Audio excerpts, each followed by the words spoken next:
Hello and welcome to another SuperNEC Basics help video where today I'm going to be teaching you how to put data into your MATLAB workspace. So for example, if you would like the raw data of your selected results to be sent into your MATLAB workspace, which is very likely running in the background, you can actually do that using the workspace button in SuperNEC.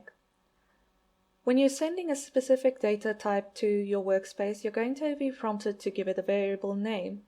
If you have selected only one data type, for example, you only want the magnetic near-field data, it will be stored directly under that name in the workspace. However, if multiple data types were selected, for example, both the magnetic and electric near-field data, the data is going to be stored in the named workspace as a structure, and each field in that structure will be for each data type you've selected.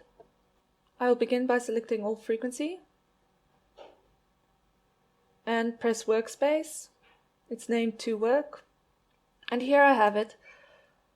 In my workspace, I've set up frequency, input power, radiated power, structure loss, network loss, and efficiency. And if I would like to access it, I simply type to work, my variable name, dot frequency. And I can get the raw data from that. That's all from me. Have a great day.